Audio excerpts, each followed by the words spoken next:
Larian Studios finally dropped the reveal of their new video game, Divinity.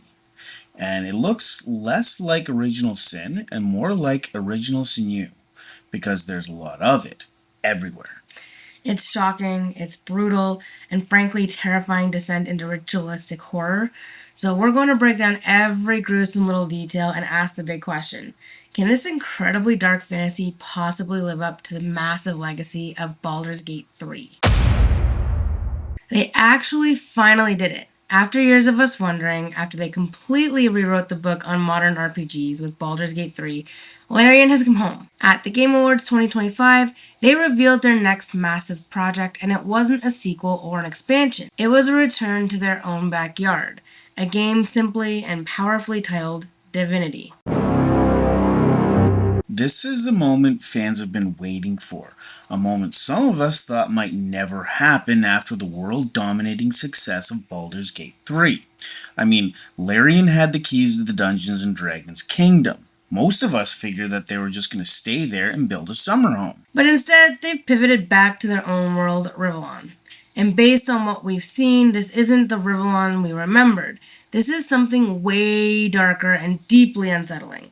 The announcement itself was peak Larian. CEO Sven Vink admitted he'd never been more nervous, which is really saying something coming from the guy who just captained one of the most successful RPGs ever made. The Game Awards' Jeff Cayley actually described the project as Larian's biggest game ever, promising that it will be even larger than Baldur's Gate 3. That claim alone is just wow. I mean, Baldur's Gate 3 is a monster of a game. To suggest that Divinity will top it in breadth, depth, and intimacy isn't just a bold statement. It's them throwing down the gauntlet. You could say that their ambitions are very lofty. But let's be honest, Larian has earned our trust. They have a 30-year history building to this point, and they're framing this new title as the sum of everything that they've learned. It's a turn-based RPG, and they're staying in their lane. But Sven Vink says that this is Larian unleashed, free from the D&D rule set and ready to build a system from the ground up, purely for a video game. And you can feel that freedom immediately in the trailer. This isn't the high fantasy heroism of Baldur's Gate or the often quirky world of Divinity Original Sin 2. This is straight up folk horror. It's a blood sacrifice. It's a brutal spectacle that promises a story far grimmer than anything we've seen from this company before. So today we're going to go frame by frame through this shocking reveal, piecing together the lore and trying to figure out what kind of nightmare Larian is about to unleash on us.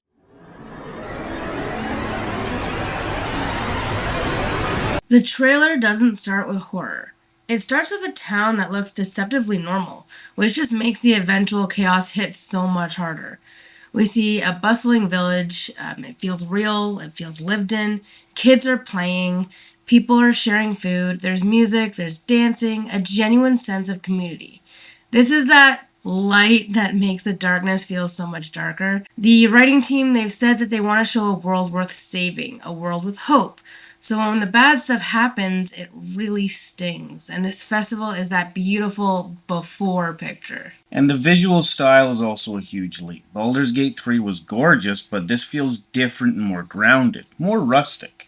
Sven Vink said that they want the world to feel less super fantastical, so that when the magic or horror does appear, it feels as shocking to the people in the world as it does to us. This festival feels dangerously normal. I guess you could say it's a grave situation. But the clues that things are about to go sideways are everywhere. The biggest one, literally, is the giant wooden effigy dominating the skyline, looking suspiciously like the historical Wicker Man. This isn't for a town barbecue, it's an altar. It's immediately giving the whole party a pagan folk horror kind of vibe. This isn't just a festival, it looks like it's a rite. Well, they do seem to be barbecuing someone anyway, but then you have the people. Sure, many are partying, but you also have to see these grim mass cultist types overseeing the event. Basically, it's they act as a type of fun police. What do you call a happy person at a cult festival anyway? A fun guy. Get it? Fun guy, like mushroom? Moving on. One of the most telling little details is a mother with her child. She looks at the effigy and makes a religious gesture, 5 fingers to the face, then two. Fans of the series, they instantly know what this was. It's a sign of respect for the 7 gods of Rivlon. That one gesture, it changes everything, and these people aren't heretics performing some back alley ritual. They're actually worshippers, and they think what they're doing is actually right and holy. This whole festival is an act of faith, and it makes what happens next 1,000 times more disturbing.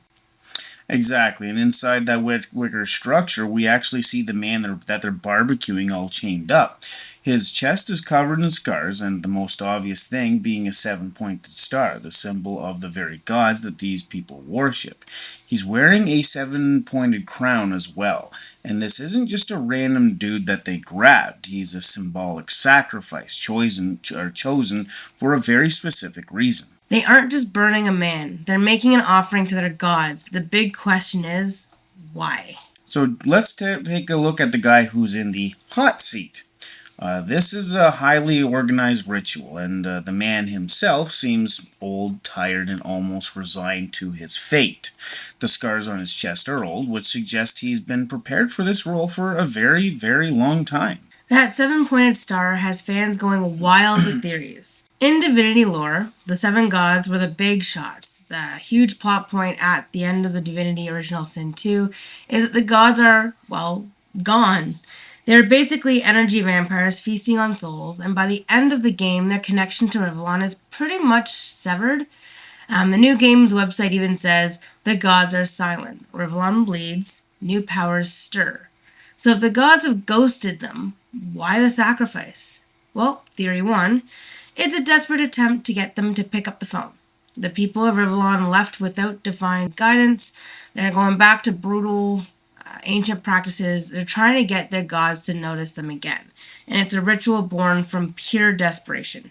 And another theory actually points to a more specific person, Lucian the Divine.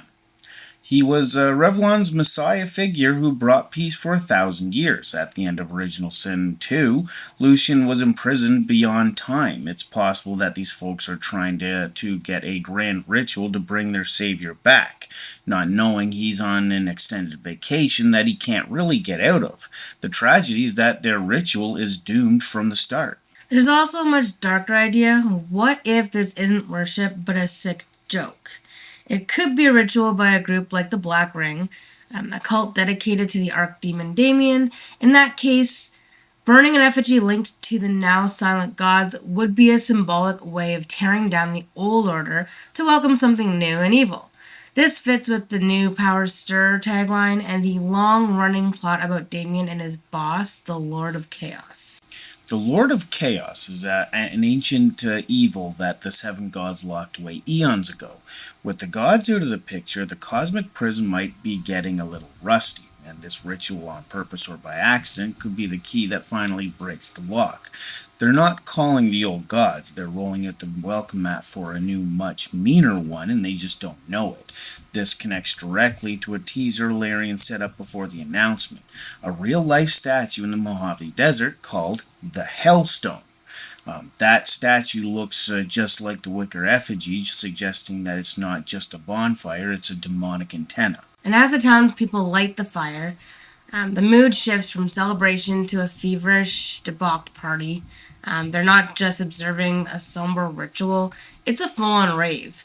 It speaks to a society that's become unhinged by the silence of its gods, willing to do anything to feel a divine connection, even a twisted one.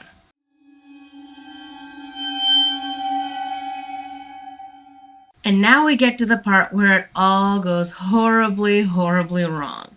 As the man in the effigy burns, he doesn't just burn. His body starts to twist, and a kind of black, smoky energy erupts from his mouth and the scar on his chest.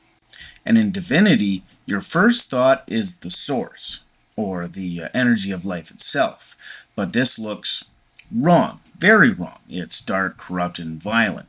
This is that new power stirring, and it's not friendly.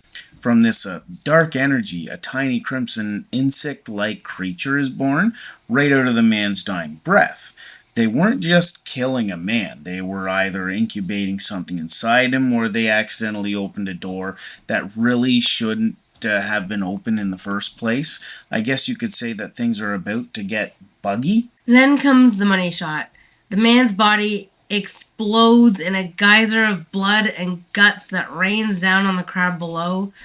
The sheer amount is insane. It's painting the entire festival red. The happy music cuts out. It's replaced by screams. The partiers who were dancing ecstatically a second ago are now slipping in this gore and trampling each other to try to escape whatever this is. Larian is not pulling any punches here. In fact, they're throwing the whole body. They are making it clear that this game is for a very mature audience, and Sven Venk even said that in past games a lot of the dark stuff was in text, but now they want to show it in a higher cinematic quality. This scene is definitely showing and not telling by any means. The horror isn't even over. After a fade to black, we see the aftermath. The bodies of the crowd, they've been twisted and fused into this grotesque, fleshy monument in the exact shape of the wicker effigy, the Hellstone statue. The ritual wasn't just a sacrifice, it was a transmutation, creating a permanent, hideous beacon of dark energy. A cool little detail some fans have spotted is a single blood rose blooming from the carnage, a rare magical ingredient from Original Sin 2 tied to sacrifice. It's a poetic touch in a scene of pure brutality. Also, amidst all the chaos, a single pig seems to have survived. I guess you could say he hogged all the luck. But Sven Venk called this scene an example to players of the extreme consequences in the game. And here's the kicker. He revealed that this is a moment that you, the player, could have potentially prevented. You could have stopped them, or you could have been the one to put the guy right in there. This confirms that the deep choice and consequence gameplay of Baldur's Gate 3 is back. But the stakes and the potential for horrific failure are just so much higher. Yeah, I can't wait to watch people play this. I am a huge reaction person. I love watching reaction videos. So I'm already imagining YouTubers like Markiplier or the Horror Maestro InSim reacting to this exact moment.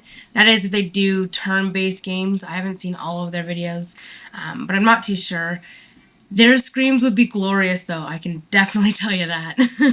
Oh yeah, and I need to see Charlie's take on this. Just hearing Moist Critic describe the geyser of gore is going to be an experience in and of itself. So if you're enjoying this gory breakdown and you're as hyped as I am for Larian's new nightmare, do me a solid and hit that subscribe button. We'll be covering every detail about this game as it comes out, and you won't want to miss a single gory drop.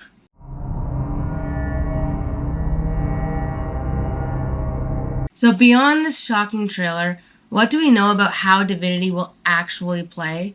We know it's a turn-based RPG with co-op. Larian isn't abandoning the genre they perfected, but the key phrase from Sven Vink is that this is Larian Unleashed. And what does that actually mean? Well, first, it means freedom from the Dungeons & Dragons rules. As much as we loved it, Venk admitted that adapting the D&D system for Baldur's Gate 3 was very much a challenge, and with Divinity, they're actually building their own rules from scratch, specifically for a video game. It's like they were given a superpowered race car with Baldur's Gate 3, but now they get to build one of their own, probably with a cup holder for grog. Vink promises a system that's easy to learn but hard to master, which sounds a lot like the elemental chaos of Original Sin 2, but even better, and as I keep telling people, I'm a 40-year-old dad that doesn't have the time to get good, I'm probably going to suck at it. Second, being unleashed means total control over their world. They're back in Revlon, they're taking their lore more seriously than ever, they're cleaning up the timeline and defining everything, which is why the game is just called Divinity. It's a fresh start that welcomes new players from the Baldur's Gate 3 crowd while still rewarding longtime fans. And their ambition is off the charts now. They're on a new engine, and their goal is to give us even more player agency than Baldur's Gate 3, which is hard to wrap your head around. Thinking about the freedom in Baldur's Gate and Larian wanting to top that, well, I don't know. It's a bit of a mind flare. This ambition carries over to the story. The dark, grounded tone is deliberate. They want to confront you with real horror and ask what you're going to do about it. The complex, mature character relationships from Baldur's Gate 3 are also returning. They're using the intimacy coordinators for recording sessions, and yes, they plan to use early access again, though Vink warned it probably won't be in 2026. This process was key to Baldur's Gate 3's success, so it's great to see it coming back. This all leads to the billion-dollar question. Can this new Divinity possibly live up to the hype and legacy of Baldur's Gate 3? The pressure's insane. Baldur's Gate 3 wasn't just a game, it was a cultural event that set a new gold standard. Following that is a tough act for anybody. There's real risk that no matter what they do, some people will just be plain mad that it's not Baldur's Gate 4. But if any studio can do it, it's Larian. The things that made Baldur's Gate 3 special, the deep systems, the player choice, the incredible writing, that's Larian's DNA. It's in their blood, literally. In this case, in the case of the trailer, they didn't invent that for Baldur's Gate 3. They perfected it over decades of making Divinity games. Now they return to their homeworld with all the resources, experience, and confidence from their greatest success. They are unleashed. They have a bigger team, a new engine, and total creative freedom. They aren't trying to make the same game again. The trailer proves that. It's darker, it's more shocking, and it's totally different in tone. They're challenging themselves and challenging us. So can Divinity actually live up to Baldur's Gate 3? Well, the truth is, it doesn't really have to. It's not trying to be Baldur's Gate 4. It's trying to be the ultimate Divinity game, the one that Larian has always wanted to make. By going back to their roots with all the power that they've gained, they aren't living in the shadow of Baldur's Gate 3 by any means. They're stepping out of it into the darkness all on their own. And they're inviting us to jump in with them. And honestly, I really can't wait to do it. Yeah, me neither. This is just the start of a long, exciting wait. Larian has hinted that there's still secrets in the trailer that nobody has even found yet. Now, what did you guys notice that we missed? What's your wildest theory about this ritual or the creepy creature? Drop it all in the comments below. I want the 5-head tinfoil hat stuff. Give me your best. And if you want to stay up to date on all the things Divinity, make sure that you're subscribed. And thanks for watching, and we have a lot to look forward to on this one.